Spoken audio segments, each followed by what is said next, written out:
Dear colleague, dear participants, dear partners, we are delighted to welcome you to this webinar on assessment toolkit for national capacity to respond to deliberate biological chemical, and cyber events. This session aims to provide insight into the national self-assessment tool purpose and scope,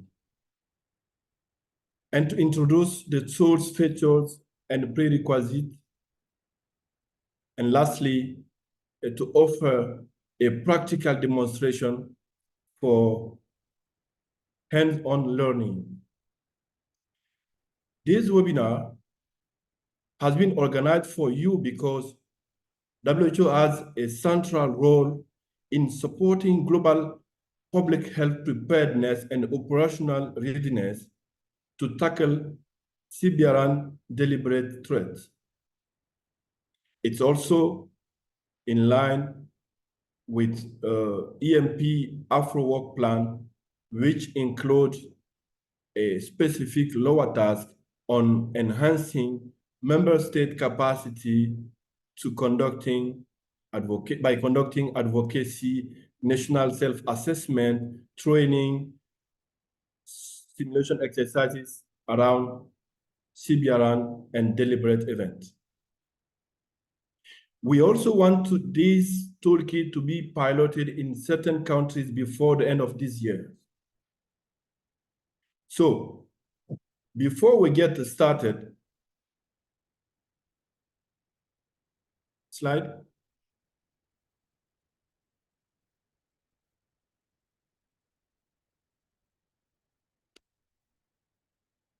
Note that this virtual training adheres to the code of conduct to prevent harassment, including sexual harassment at WHO events. For the question and chat, use Q&A for questions regarding the topic and presentation. Only questions in the Q&A will be answered during this session.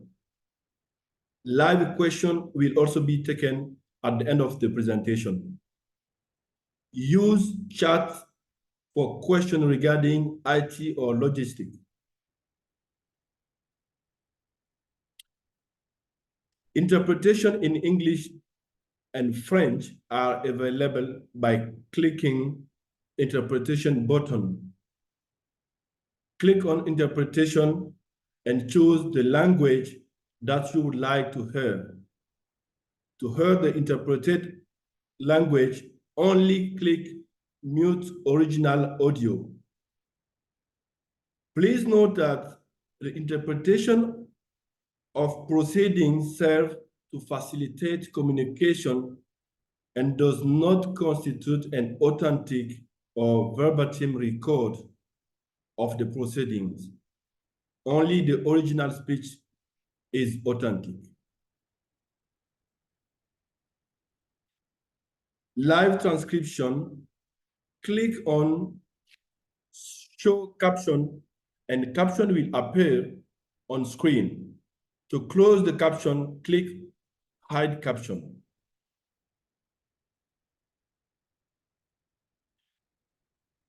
This session is being recorded and we take your attendance as consent to be recorded. Recording will be shared after this session. In session materials, including session recording, will be emailed to the participant in the days following the webinar. As we continue to improve our training program, your feedback is invaluable to us.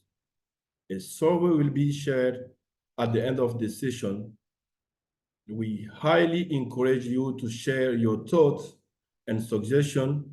Your input will help us tailor future sessions to better meet your needs and expectations. Now, going into the agenda. So this session will follow this agenda. I'm Dr. Mori Keita. I will be moderating. This is an internal session, so it's mainly for WHO staff. We So I will be moderating, and Johnny will also be providing a quick and short opening remark before we move to the agenda item. The first, which is GEE tool version 3, followed by the deliberate event and health and security interface, which will be presented by Sophie. Then Johnny will come back for the NSAT tool presentation, including a demonstration. So now I'm calling on Johnny for his short opening remark before we move to the next agenda item. Over to you, Johnny. Thank you very much, Maury. Good morning, everyone. I'm Dr. Johnny Neme. I'm based at headquarters. I'm giving the opening remarks on behalf of the Biosecurity and Health Protection Unit in the absence of the unit head, Nikki Shindo. So I would like to welcome you all and thank you for joining this session. Our unit developed this tool that we are presenting to you, and in the hope of improving the self-assessment of member states in their preparedness and response to deliberate event, responding to CBER and hazards. I just shared in the chat a QR code for a pretest. It's a pretest that will take you maximum 2 minutes to do. I will encourage you to do it. So, Maury, if you don't mind to delay the first presentation by 2 to 5 minutes, so we can have the people participating to the test. The same another test will be presented to you at the end of the presentation, as Maury announced, and you will be also encouraged to perform these tests. So I wish you a good webinar, and I hope that all the information would be very useful for you. Thank you very much. Back to you, Maury. Thank you so much, Johnny, for this quick and short remarks. So we will be waiting for participants to take 2 minutes to do this pretest before we move to the next agenda item. Yeah.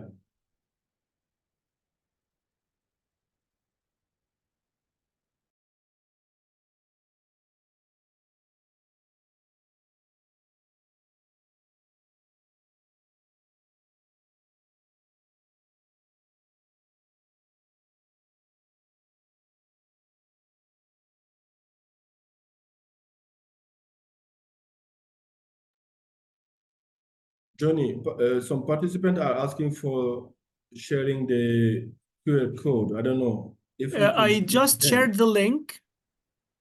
I just shared the link. Maybe it's easier. And yeah, the QR code now is now on the screen. On the screen, exactly. Okay, fine. And then in the chat, there is the link to it if people are not accessing through the QR code. Okay, fine. So let us give them just 2 minutes.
Okay, I think the 2 minutes are over.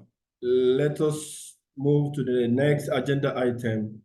I'm now calling on Yolanda for her presentation. Over to you, Yolanda. Thank you very much, Maury. Can we put this? Okay. So my name is Yolanda Bayugo. I'm a medical doctor, and I'm also responsible for the States Party Self-Assessment Annual Reporting and the Joint External Evaluation. So before I proceed, I'd like to thank our colleagues from the in the call. I know many of you, and you supported us in having the SPAR submission in Afro 100%. 7 years in a row. So next slide.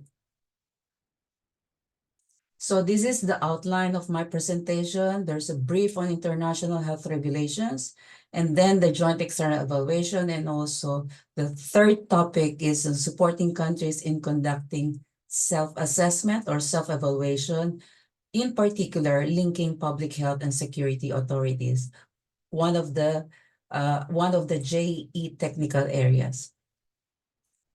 So the purpose of the IHR, and I think many of us within WHO know the IHR, it's enforced into law in 2007, but most importantly, the purpose of which is to prevent, protect against, control, and provide a public health response to international spread of disease in ways that are commensurate with and restricted to public health risks, and avoiding unnecessary interference in international traffic and trade. Next slide.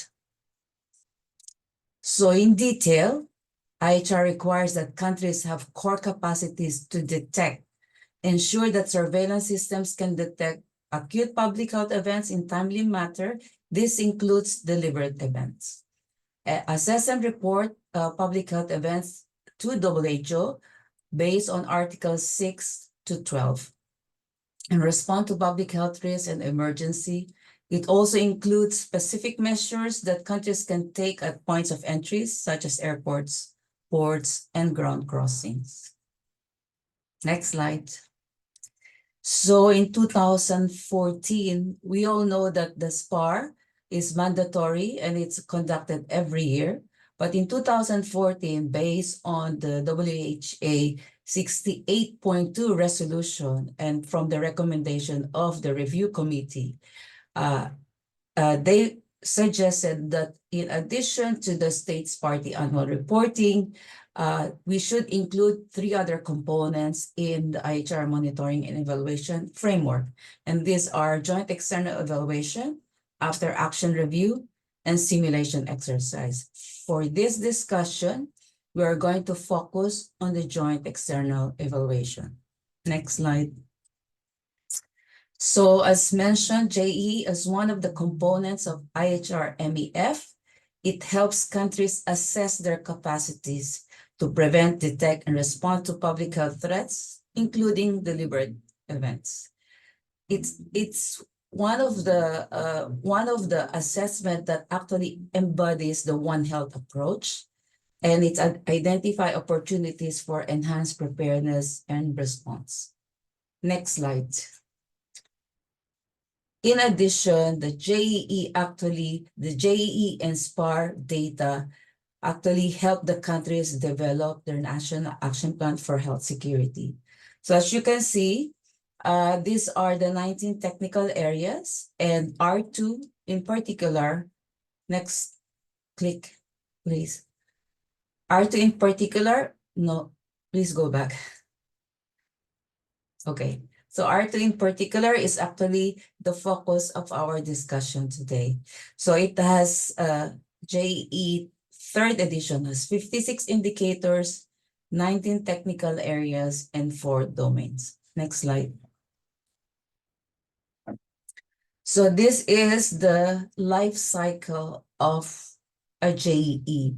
A country volunteers, as mentioned earlier, only SPAR is mandatory. All the rest are voluntary. And the important component of a JE is that the country volunteers. After volunteering, then the process of WHO supporting the countries come in. And the first phase of this would be self-evaluation. So this is an important part of our discussion because this is where the national self-assessment tool can be used to evaluate the country's capacity in the technical area linking public health and security authorities. Next click, please. Yes, and next. So just in brief, the JEE actually follows the scoring process of 1 to 5, with the 1 having no capacity to number 5 with sustainable capacity.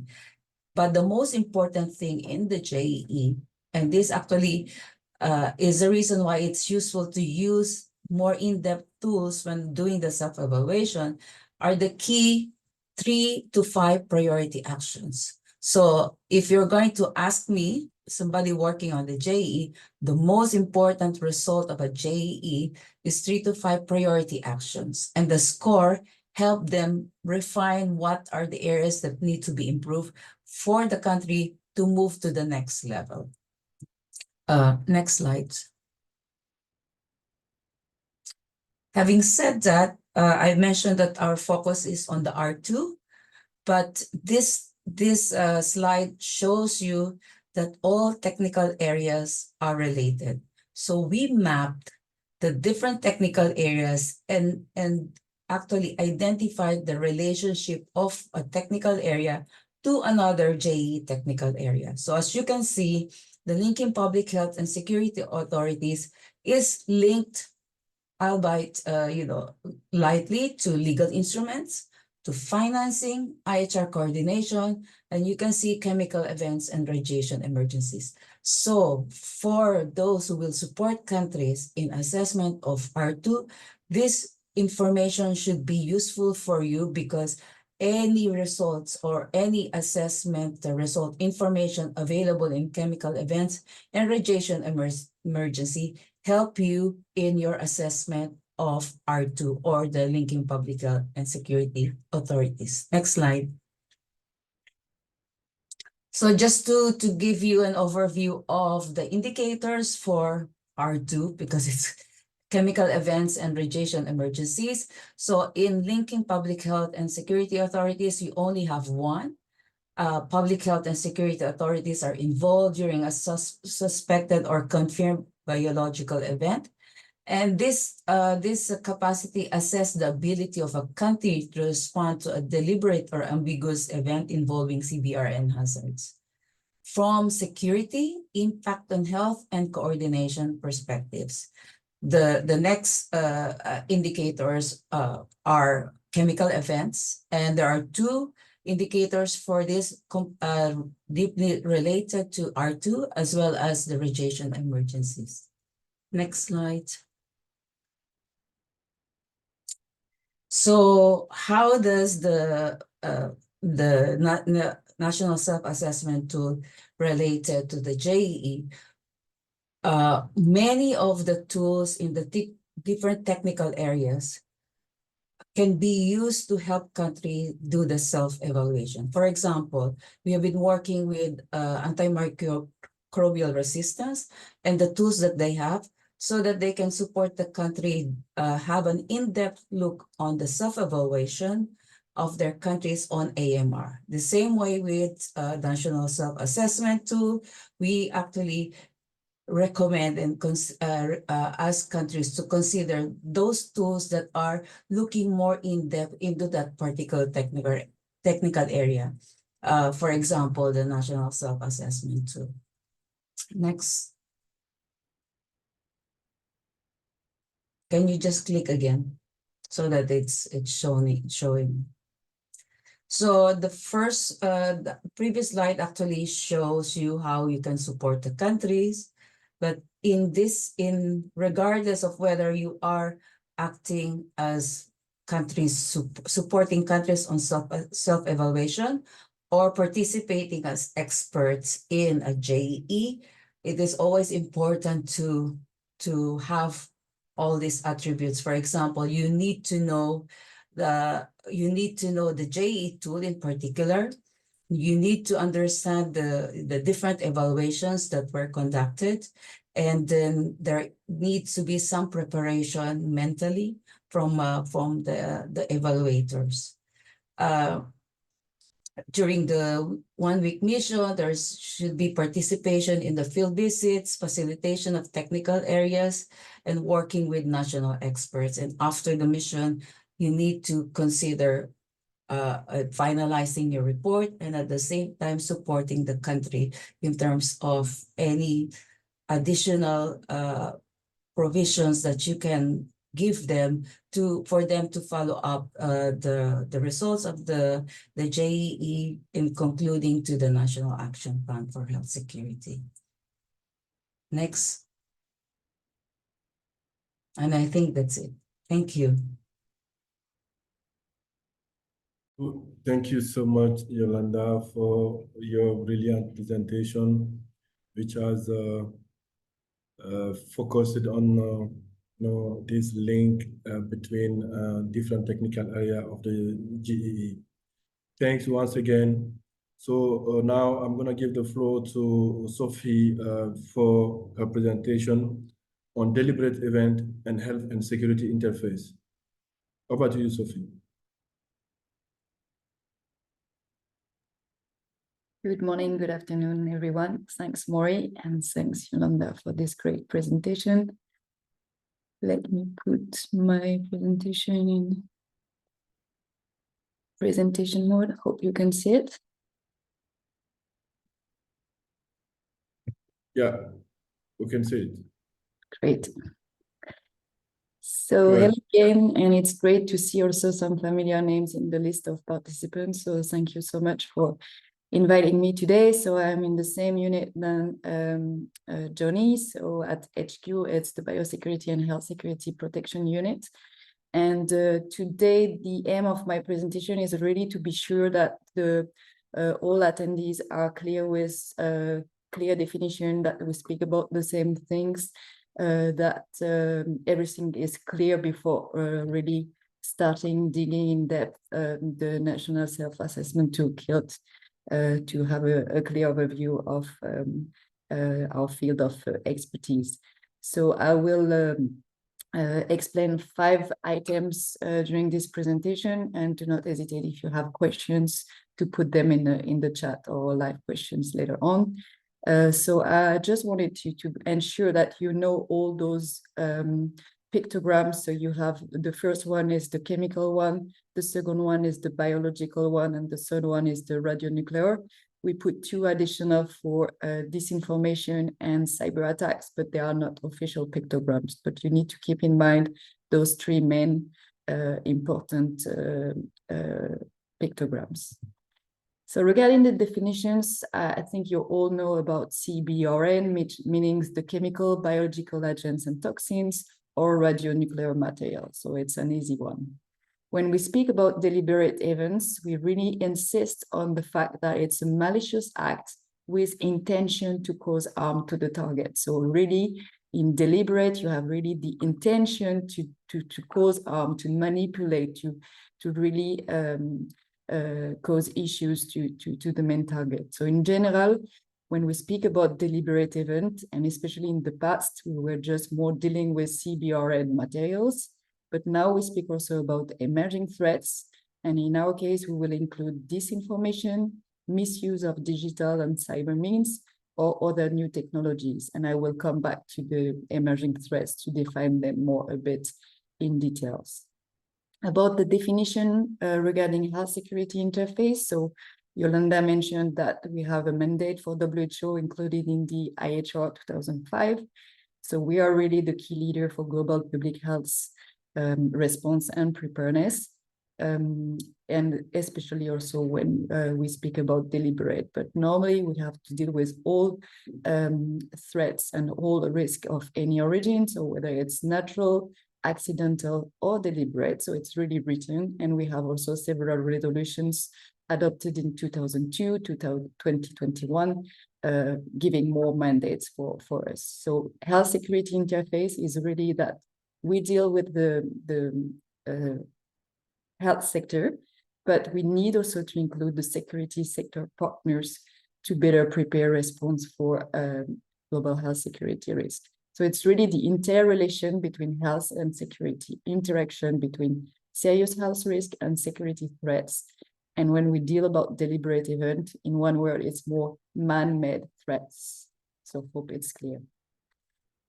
Sorry for this busy slide, but the idea was really to remind you that CBRN materials are often used for industrial purpose, medical, scientific research, activities in the agricultural sector. And around that, we need to have SOPs to be sure that we minimize the risk to human health. When we consider the emerging technologies, I wanted just to present three main emerging risks for you today. So we speak about disruptive cyber attack, and we have seen that during the COVID-19 pandemic, it really increased a lot and disrupting really critical services across hospital, laboratory, vaccine manufacturers, and it's more and more trend. So we need to tackle that because it can completely disrupt health system across the globe and really independently from the digital maturity. So when you say, okay, my country is not so well developed in terms of digital or IT system, it doesn't mind. The cyber pirates or cyber criminals will target your health system because it's an easy target and it's quite often not well protected. We speak also about disinformation. So just to give you the clear definition, it's really that information is spread intentionally. So this is why it's part of deliberate event. There is an intention to spread false information. So the information has been manipulated. So sometimes you will hear about fake news, etc., but we need to use the clear wording, which is disinformation, which is different from misinformation, where there is no intention to harm or to manipulate. But both at the end of the day can cause harm and also jeopardize decision-making process. And the third one is dual-use research of concern. So it's with the acronym DURC. I don't know if you heard about that. It's really the field of the research. So normally when you do biological research, it's intended to provide a clear benefit, but sometimes you have malicious actor or threats to really misapply the research to create something new that could harm at the end of the day. So really what you need to understand is all the failures of protections, manipulations, procedure, equipment. So if there is an issue with the equipment, it can be accident, negligence, but it can be also a deliberate release. So it will lead to uncontrolled delivery or the distribution of the hazardous agent, and which will lead to serious public health consequences. So we really need to be aware of this environment and ecosystem, and we need really, again, it's our role as WHO to prevent, detect, and response, and support member states for that. So here there is the map of Afro, and just wanted to have something a bit more concrete. So if you start from the bottom, so in the Africa region, we have only one nuclear power plant in South Africa, but you need also not to forget about radioactive sources in hospitals. So those radioactive sources can be targeted during conflict, can be stolen, so you have some movement, but also bear in mind that maybe in another region, you can have also some issues with nuclear power plants and with the wind that could affect also the African continent. In Africa, we have also important chemical factories, increasing industrialization. So we have everywhere. Oops, sorry. There are also many labs for public health or for research with high-level standards lab with high-threat pathogens and research program. So all those components, if you have cyclic natural events like heavy rains, flash floods, landslide, forest fire, it could have an impact on the chemical plants, the labs, or radioactive sources or nuclear power plants. You can also have extreme events like typhoon, earthquake, volcano eruptions in some countries. So think about that as well, because there could be some impact. And finally, what we often see is really conflict, civil war, any kind of conflict that could have also impact on all those four aspects of CBRN, but also you can have non-state actor or terrorist group really targeting one state, one country, one group with disinformation or a cyber attack.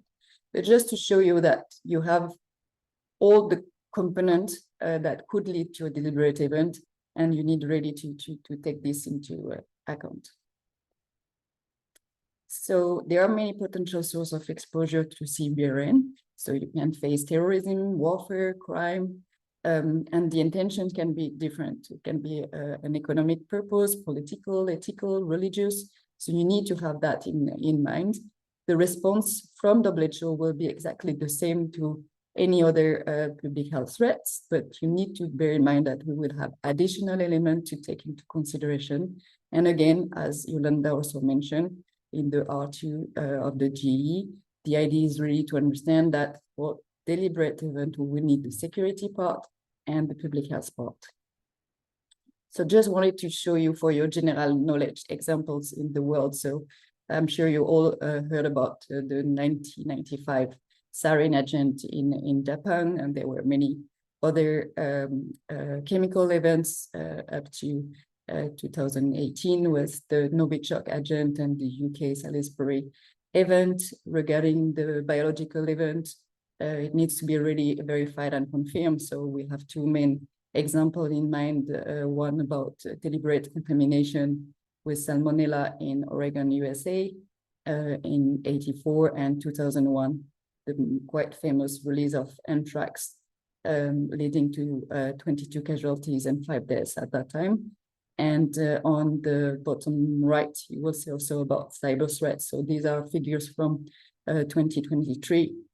And you can see that for Africa, for example, we have Libya, Ethiopia, and Namibia would be kind of an easy target, but there are so many others. I'm sure you heard about the massive cyber attack on Cabo Verde in 2021, and they had to shut down the complete system from the airport to the hospital to schools to transport. So it was really, really a big issue. So to come back to our role and your role in the country offices and supporting the member states, we know that at the end of the day, the responsibility for the management of a deliberate event really rests with national government, but WHO is really well placed for a central role to support them. And we need to really strengthen national and regional capacities for them to better react.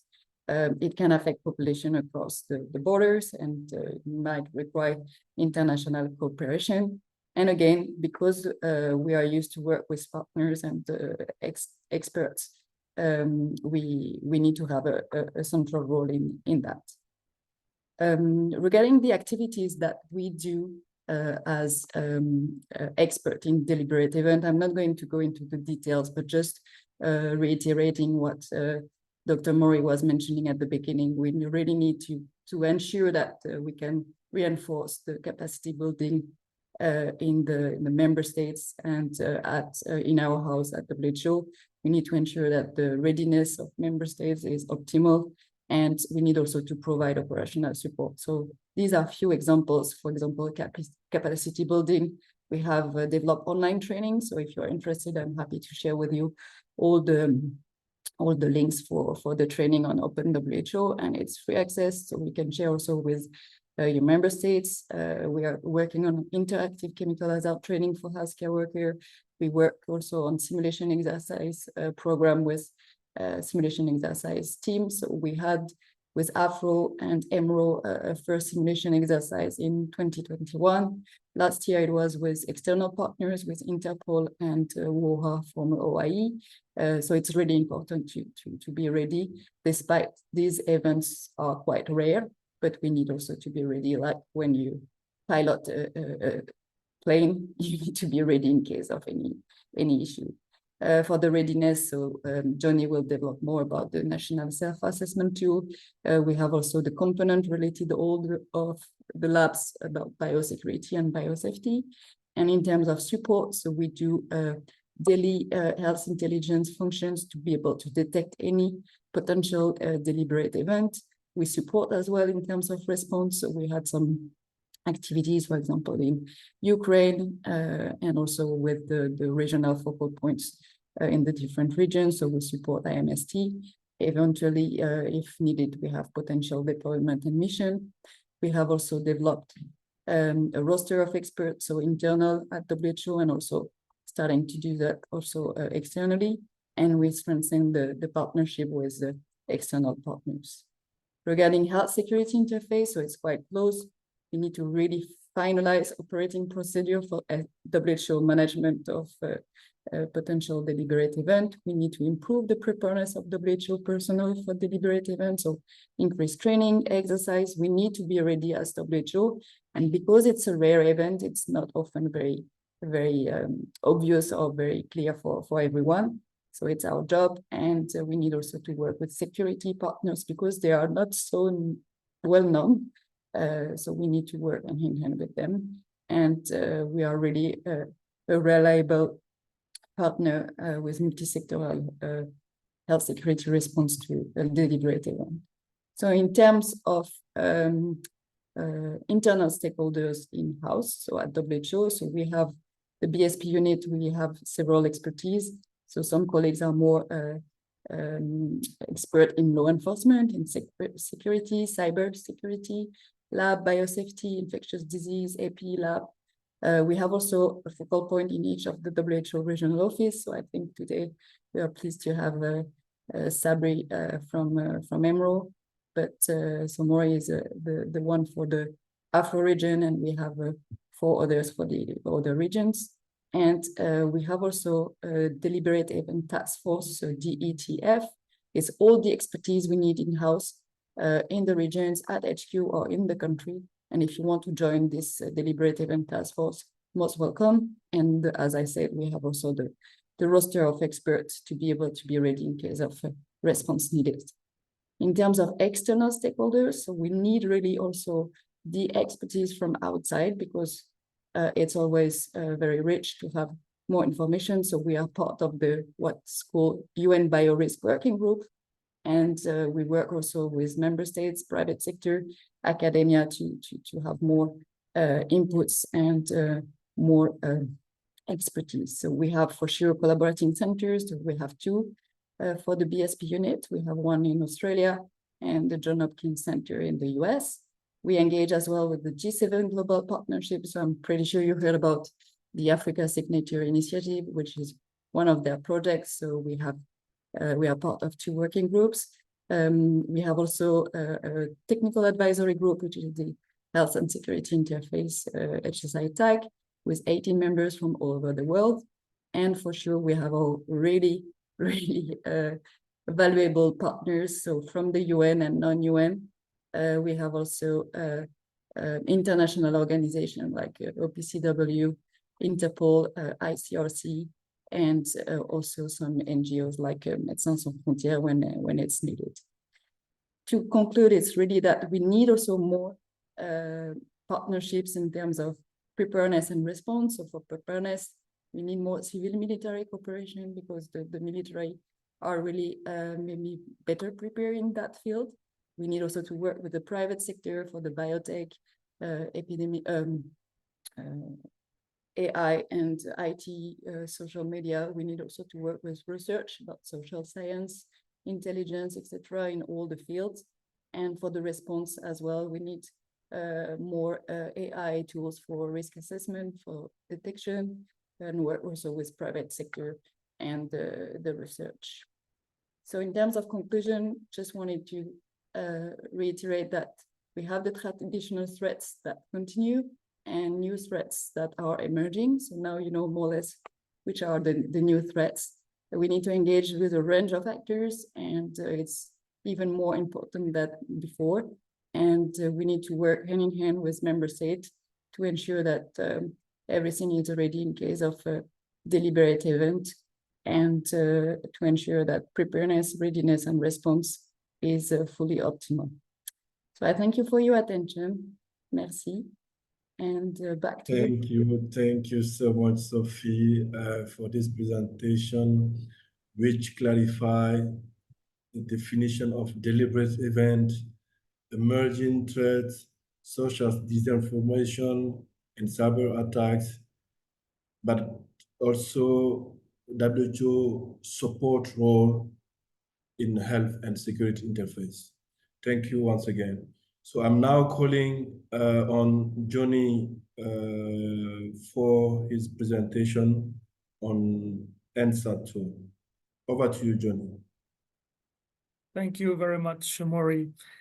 And thanks again to all for joining. I hope that Sophie's presentation did not scare you. It was not the intention. And I hope you are seeing my screen now. So the great presentations of Yolanda and Sophie were very much useful for what I'm going to present. Because it's for this national self-assessment tool that I'm going to present to you, and I hope I will be convincing you to use it when you are preparing for JEE missions, specifically to support the R2 technical area, which is linking public health and security. I am sure that during the presentation of Sophie, you found answers to some of the pre-test questions that you could not answer. I'm just realizing that the test was only in English. I hope that it was not a big issue, and you could use maybe Google Translate or something to translate the question. I did not have the reflex to make the test in French also. I'm so sorry for this. For all French speakers, I apologize. So you see on the title of this presentation, the tool that we will be presenting to you refers to deliberate events with biological, chemical agents, and cyber attacks. I hope that by the end of this year, we would be finalizing the radionuclear part of the same tool. So there would be a third version of this tool, because this is the second version, containing the assessment elements for radionuclear deliberate events. But so far, we will be focusing only on biological and chemicals and cyber attacks. So the aim of this kit is, of this tool, is to support WHO member state by providing an accurate evaluation for the national capacity to manage the risk posed by biological and chemical agents, and also by cyber deliberate events. So this tool includes the assessment of the ability to coordinate with the multi-sectors inside the member state to respond to these deliberate events. And that's why the presentation of Yolanda was adamant, because this tool goes hand in hand with the JEE tool. I will not go in details about the deliberate misuse of biological and chemical agents, because Sophie kindly comprehensively explained all this. But just to explain that it's very important to understand the context, to understand the history of the use of biological and chemical agents deliberately. This will help assess the gaps within a member state to do a risk assessment and preparedness, to take the right preparedness measures. Chemical and biological agents have differences in their potential consequences, of course. And there are, even if in the response there are similar elements to respond to consequences on public health of deliberate use of chemical and biological agents, there are specificities in the response that need to be taken care of, specifically in with the protective measures and the preparedness. So there are different type of countermeasures that the member states can be using, and this tool will help going step by step in assessing the needs within a member state, depending on its context, its proper context, and its current capabilities. Cyber attacks, this element was added newly to the tool. That's why this is the second version, adding the cyber attack. As Sophie mentioned, disruptive cyber attacks against healthcare infrastructure present a direct threat to public health across morbidity and mortality. It's indirect impact on public health. And we have to keep in mind that this tool and our unit, even though we are dealing with deliberate events involving CBRN agents, we are only focusing on the impact on public health. We are not, as Sophie mentioned, we are not dealing with investigations or to attribute the responsibilities. We are preparing member states to be able to respond to the consequences on their public health about these elements. We could see during the COVID pandemic that many cyber attacks have been used, disrupting entire health systems and causing impact on people's health in canceling appointments, delaying the cancer care, etc. And the cyber attacks have been reported to impact healthcare system independently from their desired impact. So even if the perpetrators decided to make a cyber attack, let's say for environmental purposes, to awaken people on the need for environment, the secondary impact on public health, maybe it was not desired intentionally, but it was dramatic. And that's why in this tool, we decided to add this part to help member state preparing to cyber attacks on public health infrastructures. This tool also will help you when you're preparing with a member state a JEE mission, let's say, will help identifying the managing elements for deliberate events, CBRN deliberate events. So to identify with the member state what are their existing capabilities, what are the existing legislation, and what are the gaps. And when they identify the gaps, it will help making more accurate action plans. So when there is a deliberate event, there are specificities on public health impact, because the health sector resources will be completely challenged. We could see it in the use of chemical agent in Tokyo and in all the chemical, let's say chemical agents used. We could see challenged health infrastructure because a lot of people go to the hospitals to check, because there is this panic effect. So even if medically treating a chemically contaminated person from, let's say, a household incident, clinically would be the same from treating a contamination from a deliberate attack. But the system is completely different, because in one case, there would be a couple of victims arriving to the hospital, and in the deliberate event case, with the fear effect, the health sector would be completely overwhelmed, because many people would be joining, whether they have been exposed or not to the effect. So the intensity of the health impact also have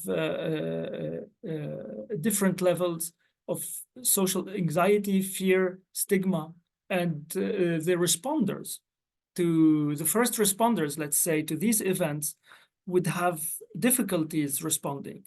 For example, during the nuclear incident in Fukushima, as you might all remember, in 2011, the Red Cross volunteers were scared to go and help people that suffered from the tsunami or the earthquake because they were fearing to be contaminated with radiation.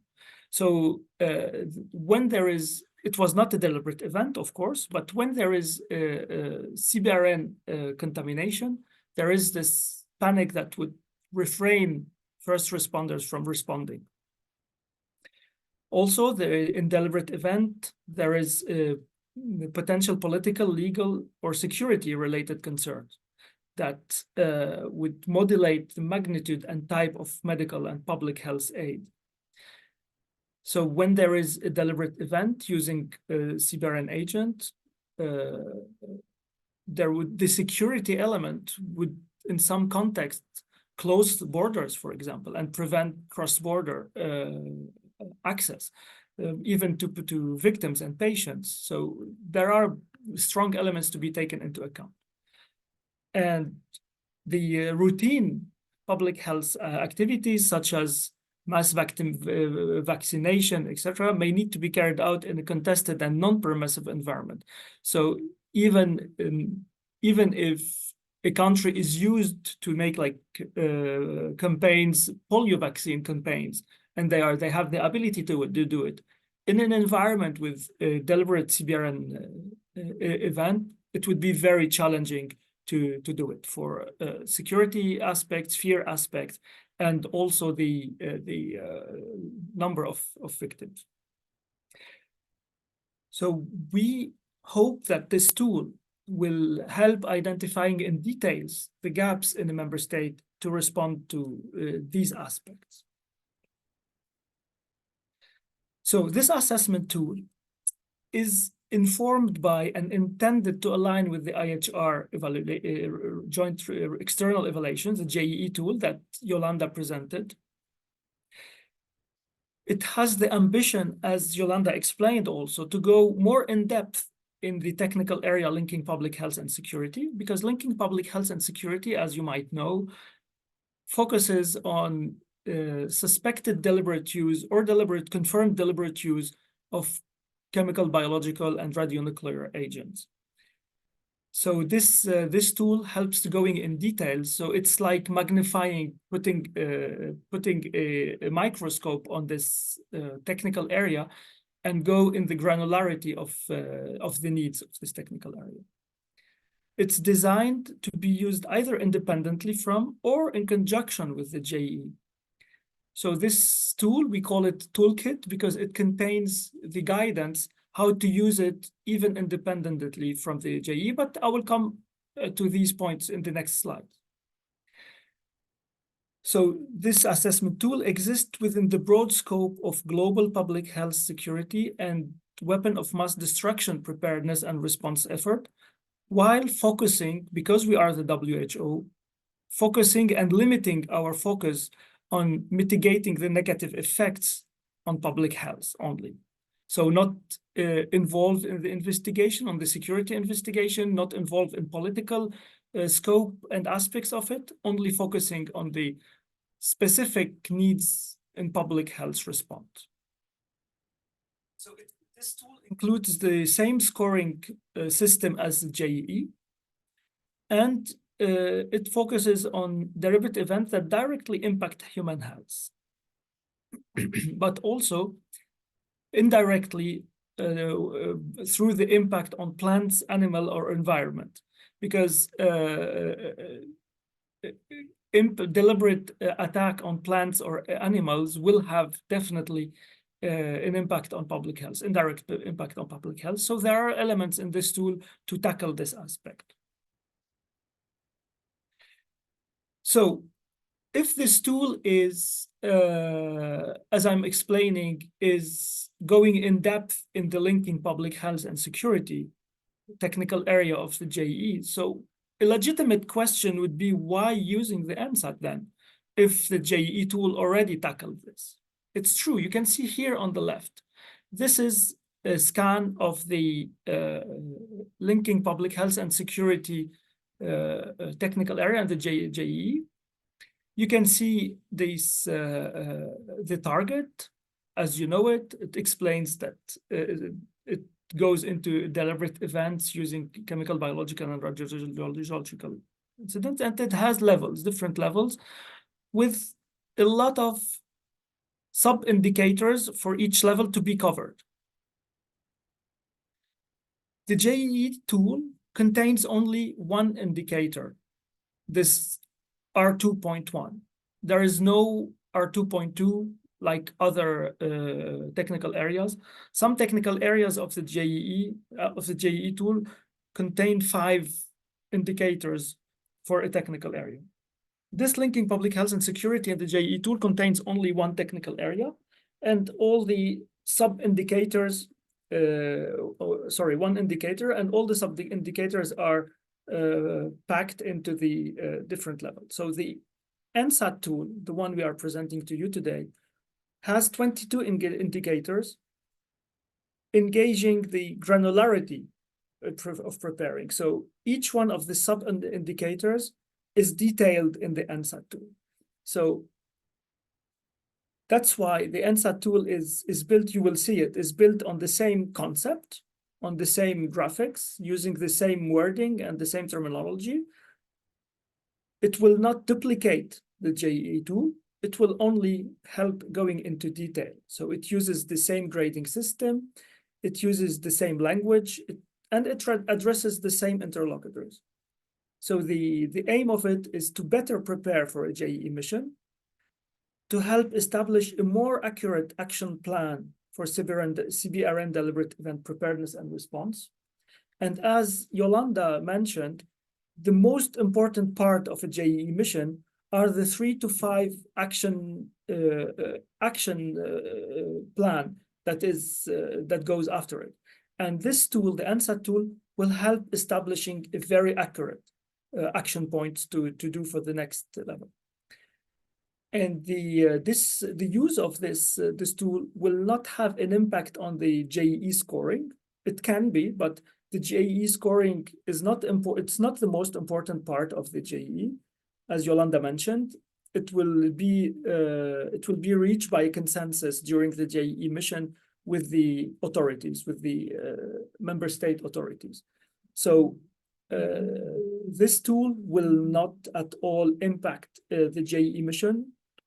At the contrary, it will help improving and getting more accurate answer to this, to dealing with this technical area. So here I put on the left the JEE indicators we have seen on the previous slide, and I have put only the first 2 indicators from the NSAT tool on the right side, just to show you how it's made. So you will see it when you get the full tool. You will see that for each level, all the sub indicators on the left with the JEE tool are detailed in the NSAT tool. As you can see here, when it says legislation, it explains about the legislation. So the 1.2 indicators, it goes into details in legislation, what are the needs for legislation and what is the grading for this. Protocols and MOUs, again, it's covered here. So I will not show you in details all the points. You will have the leisure to do it by yourself when you get hand on this tool, and if you're convinced to use it. But it's to show how this NSAT goes hand in hand with the JEE tool. So I have told you before that this assessment can go either standalone or in conjunction with the JEE. So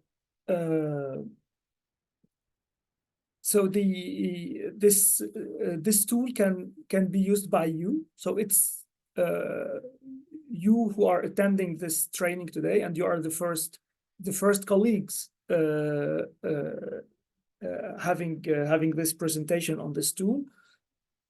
You could use this tool to when you're preparing a JEE mission while discussing with your counterparts in the member state. You can use it, or this your counterparts at the member state, they can be sensitized. So there would be sessions to sensitize them also on this, and they could be using this tool. So you can decide whether you use this tool as a standalone process or in conjunction with the JEE. However, it's very strongly recommended to organize the NSAT assessment during the preparation for the JEE tool. So we strongly advise that this tool to be done in conjunction. So here with the green, in conjunction with the JEE, because in our opinion, it's the best way to get the best of it. So it will, going hand in hand with the JEE, it will help a lot the impact of the NSAT, and it will not hamper the JEE process. So even so it's possible, it's recommended to do it within the JEE. So now, if you decide to do the process as a standalone, this tool, as I said, contains the procedure how to go, what is the cycle that you need to go to. So it's more cumbersome because you need to have a preliminary appraisal, an introductory meeting, internal assessment review, external assessment, corrective action. So this is a cycle for the NSAT tool. So it would be very complicated. So this would be advised to be done in specific cases where, let's say, the member state decides not to go through the JEE process because it's a voluntary activity. So if a member state decides not to do a JEE but is interested to assess its preparedness to respond to deliberate events using CBRN agents, this is possible. But then it's important to make sure to engage with all the involved interlocutor at the right level. So you need to be aware of who to contact, because not every person at the ministry level is the right person that can take the right decisions. So it's very important then to have a good discussion and a good contact with this member state to understand who's involved in what, and not to present this tool to people who will not be able to take action. The risks is to duplicate the process if it's done with along with the JEE, is separate from the JEE tool. There is a risk to duplicate the process if you're not dealing with the right interlocutor at the right time, at the right level. It could overwhelm the interlocutor if one day they receive you for an NSAT assessment and the second week they receive the JEE, the JEE preparedness mission. So it could be confusing. So there is a risk also on the timing. If it's done too late compared to the JEE, it could conflict the result of the JEE and the action plan after the JEE, and it could be too early, and all the results that you would be extracting from your assessment could be forgotten or put on the side. That's why we recommend to do it as a standalone only if the member state refuses to do a JEE, and this would be a lesser pain.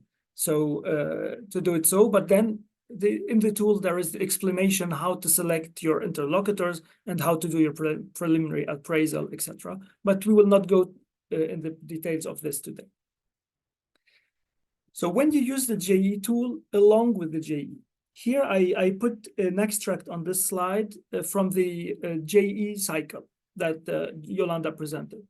So the JEE mission, you have on the left the initiation, the planning, self-evaluation, the mission week preparation, mission week, and post-mission. So it's important to, when you want to use your NSAT along with the JEE mission, with the JEE tool, it's very important to do it on the right time.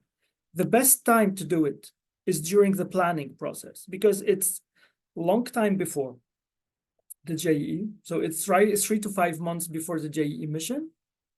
And here the country starts the planning process and WHO supports the country. So you will be supporting the country in preparing the documents for the JEE, for the self-evaluation. And here it would be the best time when you arrive to the R2 technical area linking public health and security, it's the best time to use the NSAT tool, because you will be selecting, asking the right questions, requesting the right documents, and going into details in this linking public health and security. So the self-evaluation of this on this technical area would be very, very accurate. And as Yolanda mentioned, all technical areas are related. So there will be relations. Also, it will help better preparing some elements from entry points, chemical events, radiological events. So this is the right time to do it. It would be still possible to do it during the self-evaluation. So here the member state is doing its self-evaluation, and when you have a good contact with your counterpart at the member state, it is still possible to go in with the NSAT tool and then catch the right people and tell them, we can advise you to do this. It's still possible because we still have time, and the member state did not finalize yet the self-evaluation. During the mission week preparation, this is already late. It could be used, but it would be used only to sensitize the experts on how to manage. It would be too late for impacting on the member state doing its self-assessment. Maybe it's still possible, but it would be very complicated because a lot of work have been done by the member state during the self-evaluation, and they could be offended because they don't have enough time to come at this point and tell them you could have done this and that. But at this point it's still possible because you can impact on the experts that will be doing the JEE evaluation. During the mission week, I would say it could be a good sensitization for the experts coming, but the impact would be very difficult to get because the JEE mission is already prepared, the experts are already prepared. It could be overloading them with this, but it could be an awareness for next time. So they could be presenting this to the counterparts during the JEE mission and telling them, okay, for the next time, maybe you could use this or that, but it's too late. And it's definitely impossible after the mission. In post-mission, it would be offending to come when the action points are already decided and the report is published. It would be completely diplomatically incorrect to go with the NSAT tool and tell them, change your action point because you could do this, and that. So you understood I took a long time on this, but I wanted to show when to use the JEE. So here I put all the documents that you need to know. If you decide to use the NSAT tool, you need to know about the JEE tool. Of course, this is the NSAT tool here on the second part. The third document is an SOP that we have drafted to support experts dealing with the technical area linking public health and security. So it's an SOP that will help them how to tackle this technical area. And the NSAT tool is mentioned in it, of course. The fourth document is a document that was drafted by our unit, also called Key Consideration Documents. So it will help you understand what are the elements that are needed for a deliberate event response. And also the last document are the benchmarks that are published by WHO. This is the version 3, where it goes in details in every basically technical area and specifies actions to justify the level that is reached. Now I will be just showing you this tool, the NSAT tool. of course, it's not beautiful because it's not the published version. We will have designers, graphic designers working with us to make it beautiful when it's validated by our management. So, and here we go into it in detail. So as I said, we have 22 indicators. Today, we will not go into details, of course, in all indicators. We will just tackle the first one, so policy programs and coordination. But all the others are built on the same system. So you have national strategy on organization, legislation, threat assessment, multi-sectoral stakeholder collaboration. And this is in the first indicator. Then we have public engagement with risk communication and societal resilience, deliberate biological event response, and deliberate chemical event response part. And they are built the same with specific questions for health sector, risk assessment, public health, medical clinical response, and event recovery. And for the security sector, because it's linking public health and security, about the investigation and integration with the health sector response.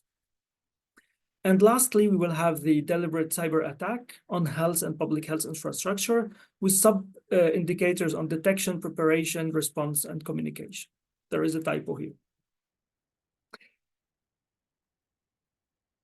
It has the same coloring system on the scoring system with the same colors as the JE tool. We'll not go into details here. It's like limited capacity, developed capacity, demonstrated capacity, and sustainable capacity.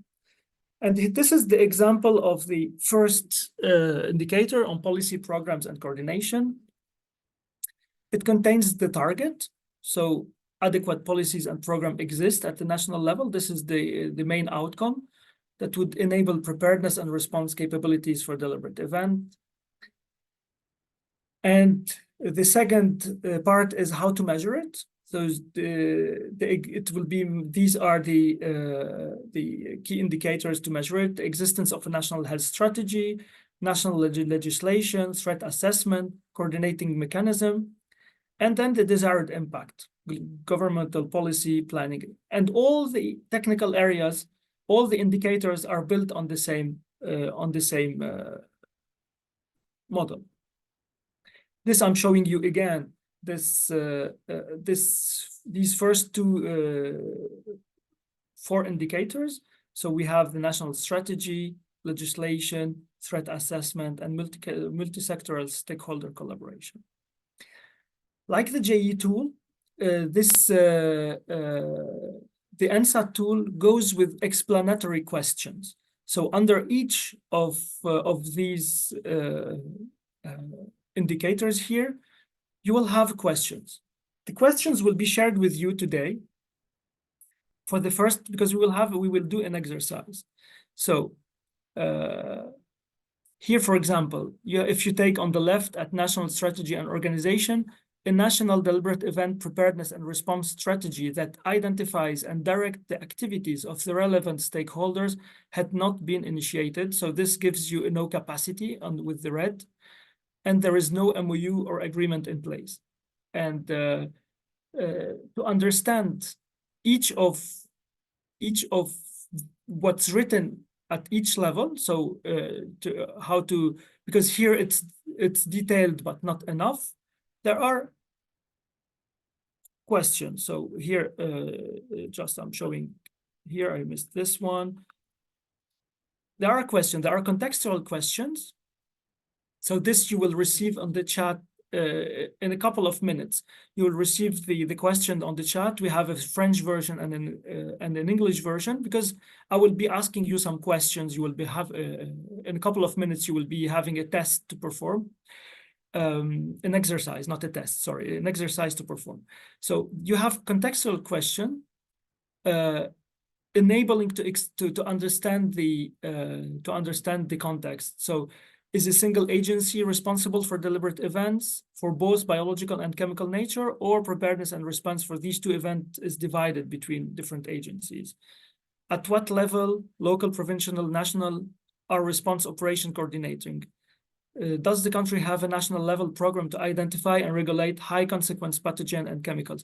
So this will guide you in asking the documents from your counterpart.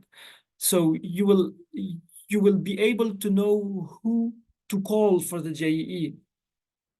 For instance, if on the first question here, if the answer is no, it's not a single agency, for the JEE mission, you will need to invite all the responsible agencies to sit together. And this is very important. This would be either in the national action plan of the member state or in the constitution of the member state. So you will have to dig into all the documents. And if we don't ask these questions very specifically, sometimes one interlocutor does not know. So if there is another agency responsible, and if the person says, I don't know, so it will help you going and asking who else is responsible. And then you can engage with all relevant interlocutors. It happened to me during a JEE mission where I attended as an expert. It happened that during the JEE mission, for the linking public health and security technical area, all the right interlocutor were not informed. So we had to call them. We had to call them in, and we managed to put them on the same table. And it was the first time in their lives they were sitting together on the same table to discuss this issue. They did not know inside the member state, they did not know that the others were responsible, and they would not have the idea to go and ask them. So using the NSAT tool during the preparation of the JEE mission would be great to interact with all relevant interlocutors. You have also technical questions. We will not go into details. You will have them on the link on the chat. The technical questions, these will help you going into details because you are not subject matter expert in this. So, and you are not expected to be subject matter expert. So you're not expected to know, for example, what are the countermeasures that are needed for this and that? What are the response means that are needed? And all these are specified in these technical questions. So when you go through these questions, you will see in details what are, for example, the stockpile material, what it should include, etc. So it would give you ways to have the discussion without the need for a subject matter expert. And it will give you, because you are the interlocutor of the member state, so it will give you the strengths and the mandate to discuss and in details and ask this question and request document that prove this level of preparedness. So this is the end of my presentation. So now I will ask Amayachi to send you on the chat these two questions that I just presented, the list of technical questions and contextual questions. And I will be asking you for the next 10 minutes to try using the documents that you will receive to try to answer these questions. We have 4 questions, English in red, blue in French. And I will ask you to answer these questions and answer in the Q&A, put one and then your answer using the documents that you will be receiving in the chat. So I will be stopping here, and then in 10 minutes, after 10 minutes, let's put it 15 minutes. Do we have time, Maury? Yeah, we have time. Okay, so in the next 15 minutes, please answer these questions in the Q&A, and then with the remaining time during this presentation, we will go with some of the answers. I will go through the Q&A and then check the answers, and we will discuss these questions. So up to you now, and you have 15 minutes from now. Thank you very much.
document has been shared on the chat.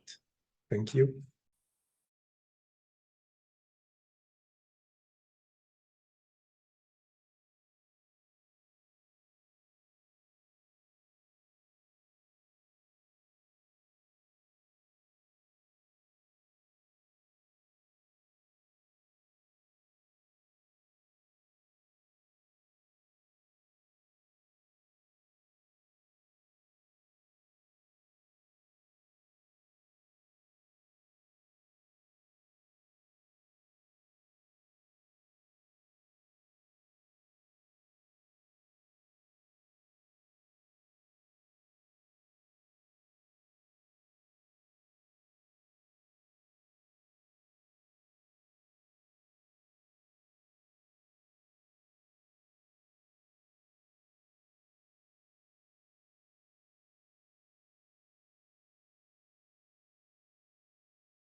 Okay, colleagues, 2 minutes left.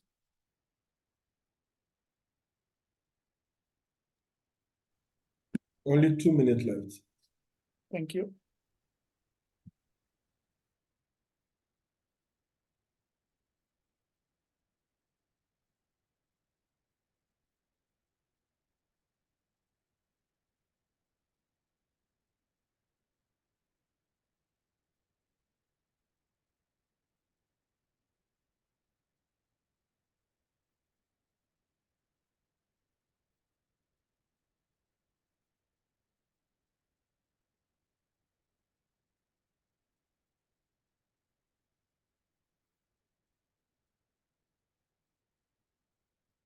You can start typing your answers in the Q&A with the number of the question, please.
Tony, can you try to move on? I can't see any answer in the chat. In the Q&A, okay. Only one, I can see, only one. Okay. Okay, it's not a problem. So colleagues, this is not a test. So it's the idea is to try to go to see if you can guide yourself with it during in the questions, and then to find some elements of response. So here we have some elements. Thank you very much. 1, 3, ABC. 1, 4, 1.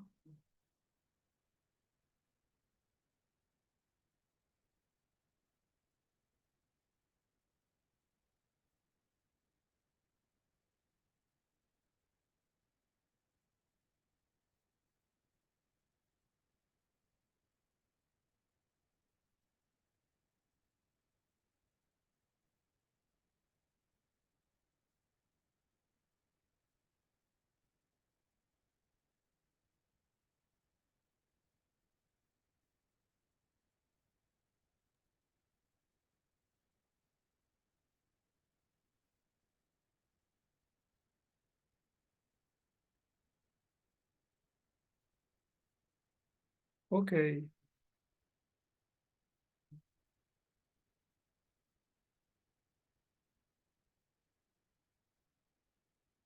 So thank you, Dr. Ntieni, for your participation, and thank you, Dr. Hazanman. Thank you very much. Thank you very much for your replies. So yes, let's go let's go and check here. So the first question, which of the question help understanding how the member state chemical, biological, derivative event response is organized? If we go back here, we have in the contextual questions, we have single agency, is a single agency responsible? So these are organizational questions. At what level, local, provincial, national? Here we see the coordination. So this is also in the how it's organized. And then we have also in these questions, so these are, we have here the guidelines, standard operation procedures. Here we have the list of all stakeholders. So yes, this is good. For the second questions, highlight the question that helped establishing a checklist of all the required stakeholders. Here we have, you're right, we have the emergency response sector, security sector, executive, legislative. This is the right answer. Thank you very much. It includes also media relations. So these are elements that we might not think of if we're not familiar with the response. So thank you for the reply. Identify the question that help identifying all relevant supporting documentation. So here we go to the guidelines and standard procedures. And also for the previous question, you are right, there is the lead agencies that in the list of interlocutors. Sorry for this, I forgot it. Here we have the policies. These are policies and strategic plan. These are documents, supporting documents that you will be asking your counterparts to provide. If they tell you that, yes, we have a policy saying this and that, so you will ask them to provide you these policies and strategic plan. It's not specifically a law or in the constitution, but it could be a strategic plan that is done, or in a memorandum of understanding between two agencies to respond to this.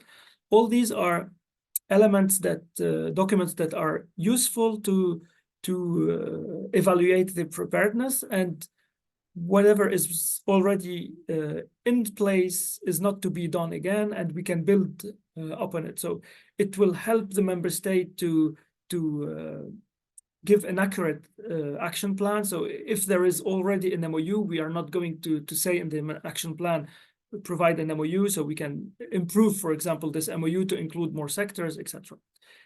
We have the last question, identify the question that help establishing a checklist of required resources. And this, you are also right. Yeah, I see more and more people answering. Thank you very much for your contribution. We have here a checklist. We have the stockpile material, you are right. The protocols. We have what again? What do you say again? I see here, Chong. Okay, the 1117, 118, 121, 122, 123, absolutely all true, all correct. So thank you for participating to this exercise.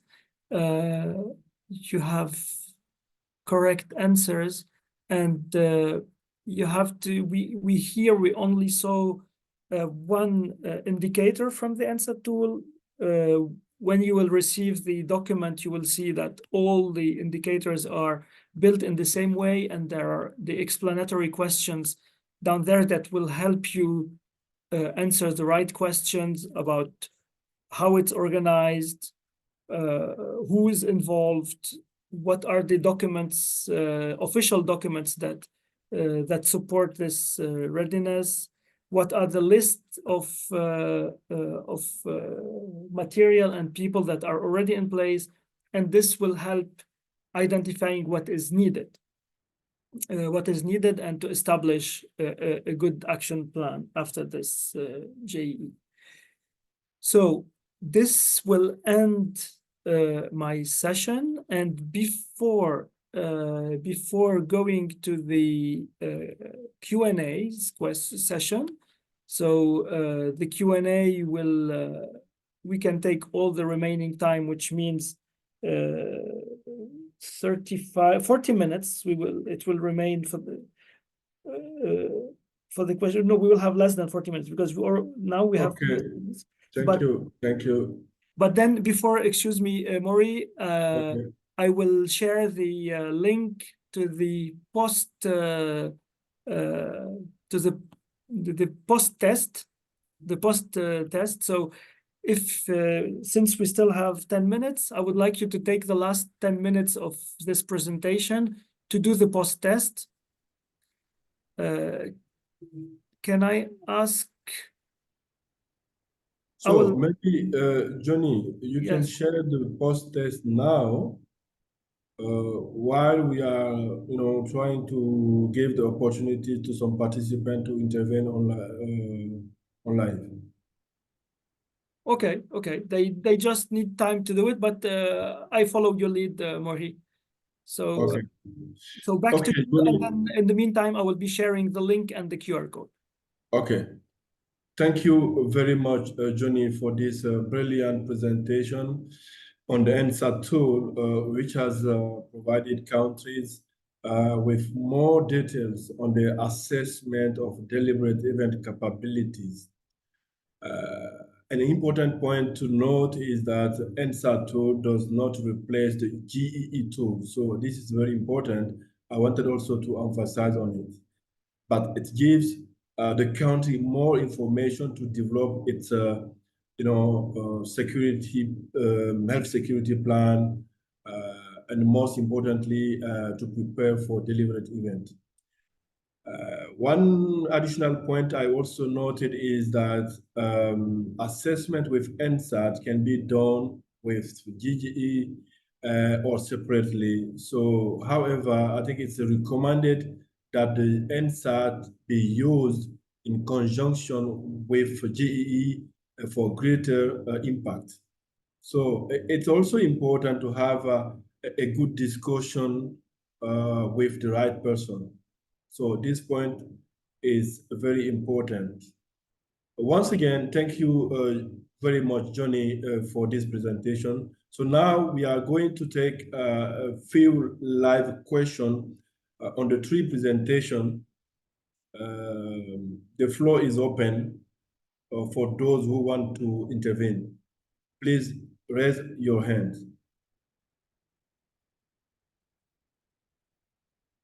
Okay, forgive me if I did not pronounce correctly your names. Ifani. Ifani, okay, Yes. please go ahead. Sorry.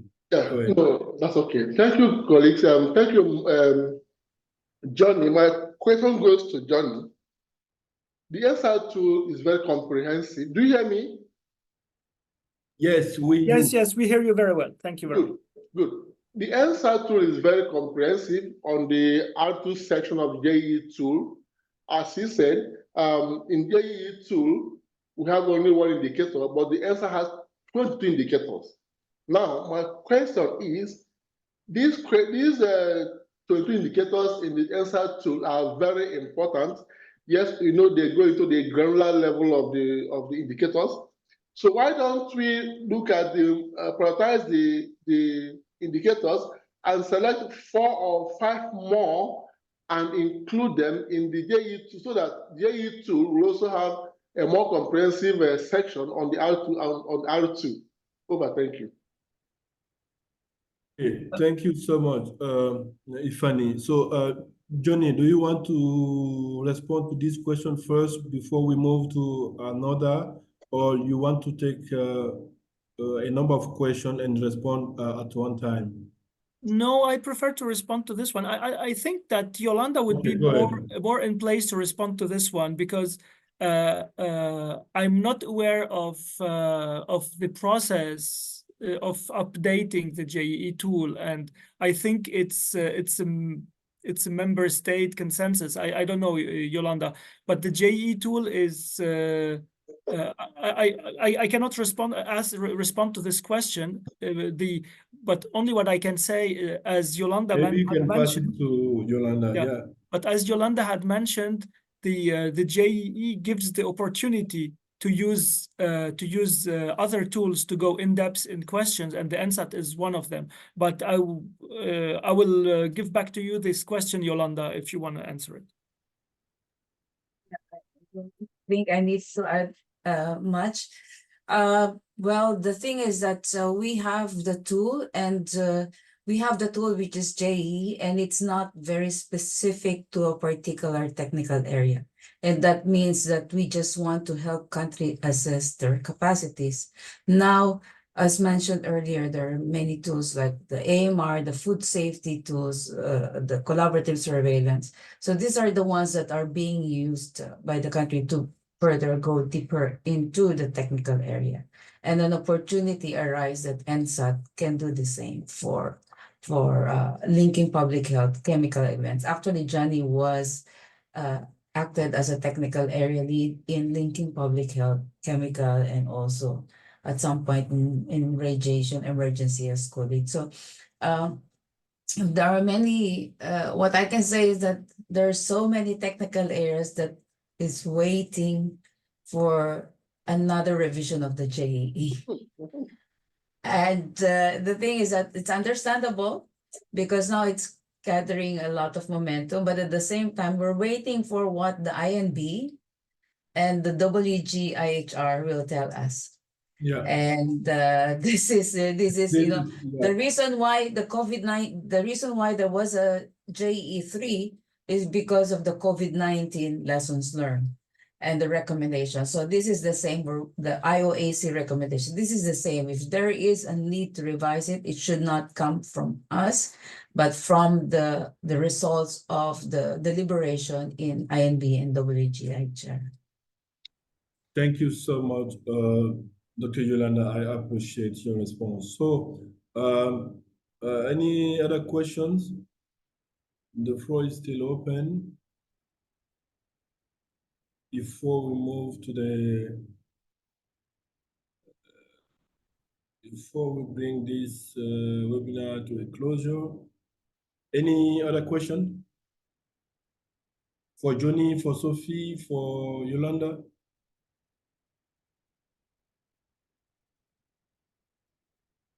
Okay, so I can't see any hand raised. So Johnny, have you already shared the posters? Yes, the QR code and the link are shared in the chat. Please try to open it, check if you can open it or not, and please perform the test. This is very useful for us to have your feedback on the post-test. I hope you did also the pre-test. So the pre-test and the post-test would be very helpful for us since this is the first dissemination at WHO of this tool. So maybe Johnny, while waiting for the participant to respond, can you try to give some thoughts about the next step? So how maybe these tools will be, piloted here in Afro region, and how HQ will be supportive. So I don't know. Yes. Yeah, thank you, Maury. So first of all, I have to say that since this tool was built, I think 2 years ago, the first version was done more than 2 years ago. It was presented to member state once to a member state, and a second time to several member states during a webinar in a region in Sierra region, and this helped improving the tool. So now this is the version 2. It's the first time we presented to our colleagues in country offices. So the next step is to test this during a JEE mission. So we will do the first test in Afro, in a JEE mission in Afro. This we will go and try to test it in a coming JEE to see how it goes, and then this was the first awareness for you. You will be receiving the tool, and then there will be the opportunity to ask questions, to send your questions if you have more questions, etc. And we could, if there is a need, we could do another regional session on exercising on this tool. Like it would be today we did just like a short exercise just to test, but once you have received the tool and then embedded it, maybe you would need some you would want to have some exercising or question, and this we could organize. We could organize another session. So in this case, do you think that some country will need like a kind of in-depth session for the country office colleague or for the Ministry of Health for it for one by one countries, for example? This could be possible depending on resources, because we are a small unit. But if there is a request coming from a country office to go in depth in how to use it and how to deal, we can accompany. We can organize this to accompany a country office in this. So we can make either another session, exercising session. So the request, I would say that if you agree, Maury, to concentrate the request coming to your team, and then we can organize another session. Or if there is an in-depth session to be done, I would suggest that this in-person session would be done in the country where we would be testing it for the JEE. Exactly. This is exactly. So this we can focus on this very country for the where we'll be piloting. Yeah. Absolutely. So we will do 3 days of exercising on it, and then we will accompany the team in presenting this to the member state, to the counterparts of the member state, to prepare for the JEE. So this is definitely part of the next step for the in-person.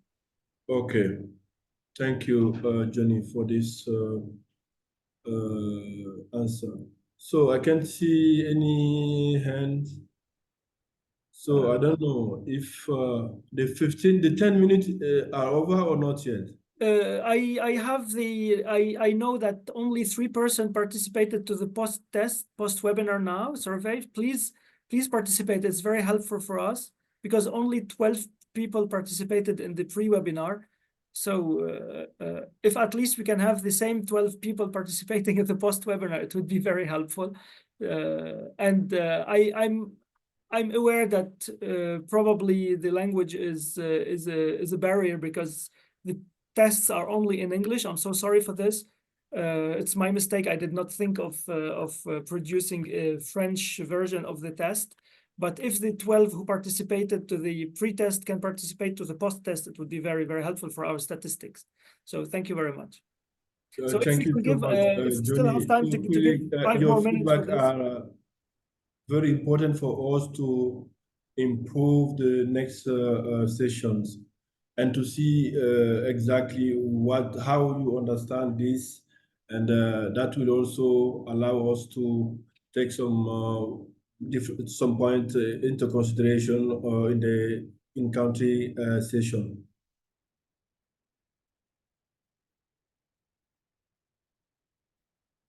Okay, and so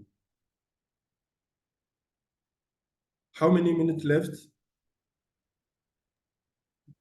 I would say 3 minutes left, but yeah. So I please Yeah, I encourage. know we still have time, but maybe we will be closing earlier. Yeah, so we can you can still perform the test even after the session, but please do it. Yeah, for their own exercise. Yeah, they can do it for the. No, even the post webinar test. So yes, Exactly. eight people participated. Thank you very much. A couple of people more. So the more you participate, it's better. So let's, Maury, I suggest we still give like 3 minutes and then. Participants who responded to the pre-test.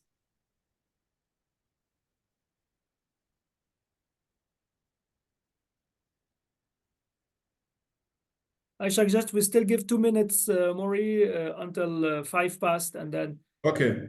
Yeah. Okay, 2 more minutes. It's okay. Yeah, and then we can.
Okay, colleague. So as this webinar comes to an end, I would like to express my appreciation to all the speakers for the comprehensive presentation. My appreciation also goes to all the participants who attended this webinar and helped us to make it such a successful event. It has been a pleasure being with all of you today, and I thank you. We appreciate your patience, and I wish you a very good day.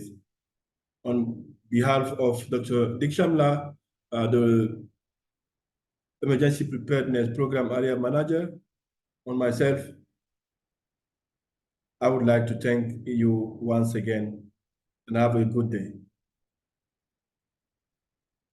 Bye. Thank you, Dr. Maury. Thank you, everyone. Thank you. Thank you. Bye-bye. And you can still do the post-test after the webinar. So thank you, everyone. Bye-bye. Okay, thank you. Bye. Bye-bye.